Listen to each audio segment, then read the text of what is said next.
धर्म सत्य भाग दो। हम जैसा चाहे वैसे रह सकते हैं, जैसे घूमना चाहे वैसे घूम कर आ सकते हैं, जो भी बोलना है बोल सकते हैं, जैसे बरतना हो वैसे बर्तन कर सकते हैं। लेकिन उनको श्रावकों को हम राजाधिराज सम्राट कोई हमें टोक नहीं सकता। कोई गुरु या गुरु भाई हमें संदेश नहीं कह सकता। कोई श्रावक हित बुद्धि से हमें सूचन नहीं कर सकता।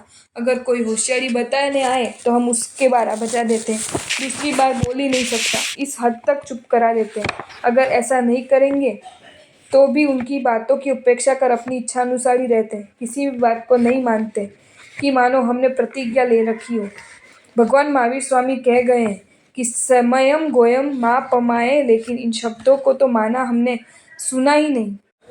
सुने हो तो ऐसे माना कि ये तो प्रभु ने गौतम स्वामी से कहा है, हमें थोड़ी कहा है। जब मेरे नाम वाला शास्त्र पाठ हो तब विचार करेंगे।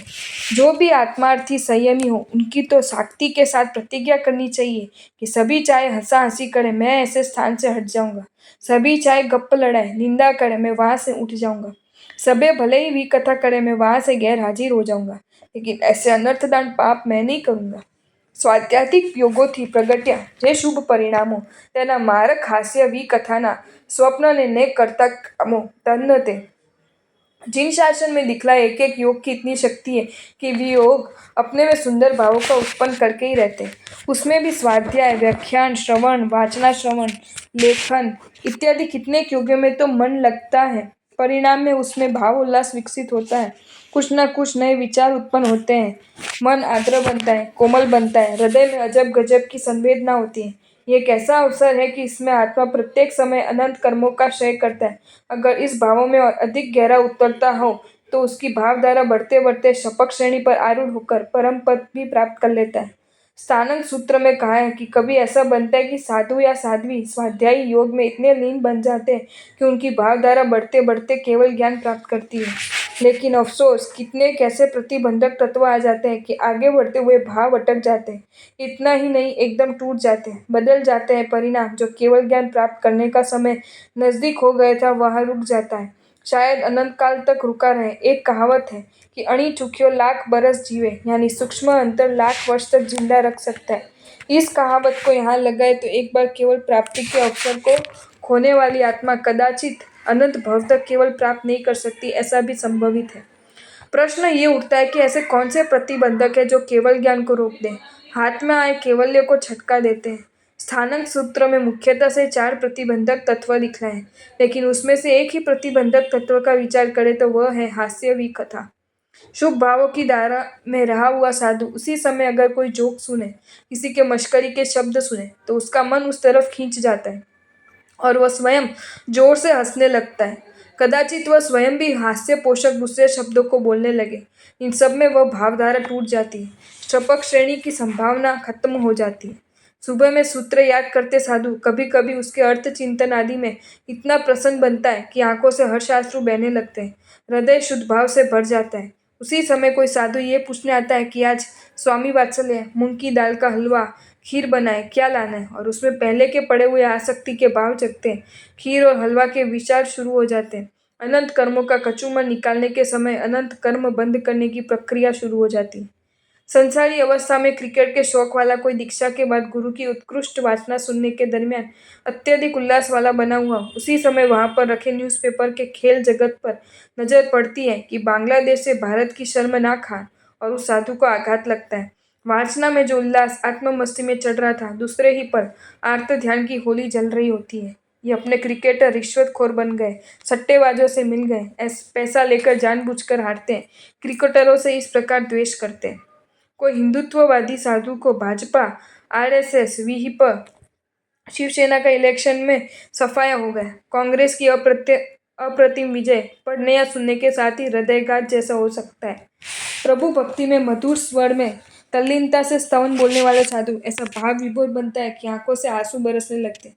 लेकिन उसी समय किसी रूपवती स्त्री पर दृष्टि पड़ने पर विचारधारा पलट जाती है, या अचानक आसपास के मकान से सिनेमा का मधुर संगीत स्वर कानों में पड़ता है, उसमें मन आकर्षित हो जाता है और भावधारा टूट जाती है। जो भावधारा करोड़ों अरबों भवों के दुख को जलाने वाली थी, उसी भावधारा को ऐसे हास्य विकथादि जैसे तुच्छ पदार्थ खत्म कर देते हैं। ऐसे नुकसान का कभी विचार किया है क्या, या फिर मात्र ऐहिक नुकसान के आदी है? वैसे आध्यात्मिक नुकसान को देखने में सक्षम ऐसी अंतर्दृष्टि को खो बैठे हैं क्या?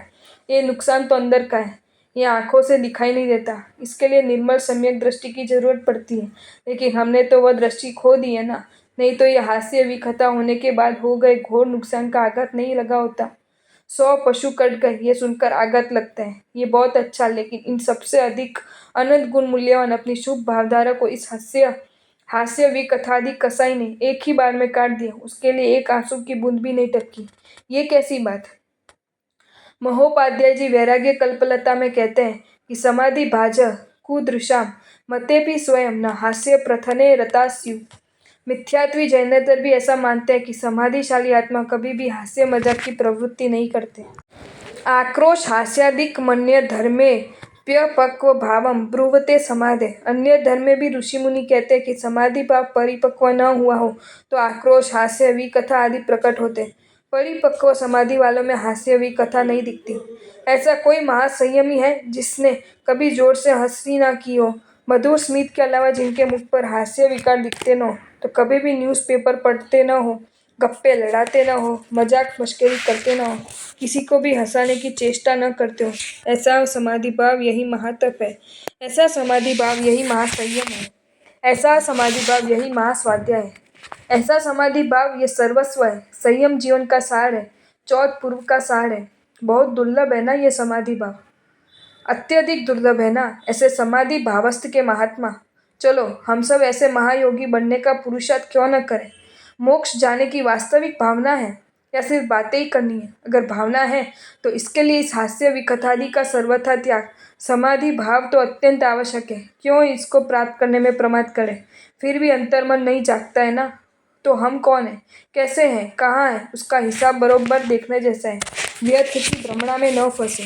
समाधिमान महात्मा के संस्कार तो ऐसे उच्च कोटि के हो चुके होते हैं कि जागते हुए तो क्या, लेकिन नींद में भी, स्वप्न में भी वह न हंसेगा, वी कथा नहीं करेगा। जैसे नूतन दीक्षितों को संसारी अवस्था के संस्कारों के कारण शुरू शुरू में स्वप्न में क्रिकेट, घर, मम्मी पापा सब दिखते हैं, लेकिन 10-20 वर्ष अच्छी तरह से संयम पाले तो ये सब खराब संस्कार पतले हो जाते हैं, फिर कभी ऐसे स्वप्न नहीं आते। वैसे ही समाधिस्थ महात्मा भी हास्यादि के संस्कारों को इस कदर पतले कर देते हैं कि फिर उनको स्वप्न में भी वो आते नहीं, यानी प्रकट नहीं होते।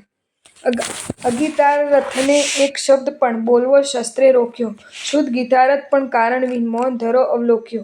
धन्य ते निश्चित सूत्र चूर्णी का जिसने सदगुरु के पास अच्छी तरह अभ्यास किया हो और निश्चित चूर्णी के पदार्थ को जिसकी बरोबर उपस्थिति हो, वह जघन्य गीतार्थ कहलाता है। इसे अल्प ज्ञान वाला गीतार्थ कहलाता है। गीतार्थ तो को कब क्या बोलना उसकी समझ नहीं होती। वह कुछ बोल बैठे कि जिसमें ज्यादा नुकसान होता है, बड़े आरम समारंभ हो जाते हैं, उत्सूत्र प्ररूपना हो जाती है। मतलब अगीतार्थ के लिए स्पष्ट शास्त्रकारों ने स्पष्ट चेतावनी स्वरूप कहा है कि उन्हें चुप रहना है, नहीं बोलना, होशियारी नहीं बतानी। देखो महापुरुषों के ये स्पष्ट शब्द, सावधान वज्ज वैनाणम जो न जाने विशेषम, वो तुम पी तस्स न खम्मम किमंग पूर्ण देशणम काहू।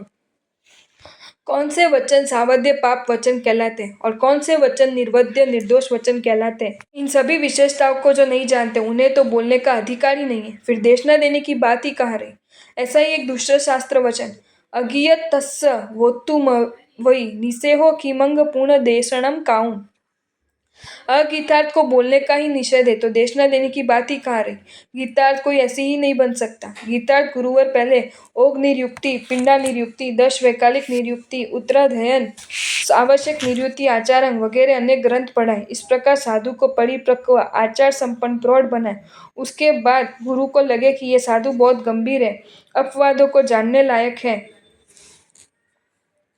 ये कभी भी अपवादों का दुरुपयोग नहीं करेगा, सागर समान सभी अपने हृदय में समा सकता है, तो ही सद्गुरु उस सुपात्र साधु को अति अति गंभीर ऐसे निश्चित सूत्र, चूर्णी वगैरह 6 ग्रंथों का अभ्यास करवाते हैं। वह सुपात्र साधु भी पूरा निश्चित व्यवस्थित पढ़ता है, उसका परिशीलन करता है, उसके पदार्थ दृढ़ करता है। मात्र पोटी पंडित की तरह पढ़ लेने मात्र से अपने आप को गीतार्थ नहीं माने, उसे सब पदार्थ की Your route avoids road closures on National Highway 47 and on आप ही विचार करें।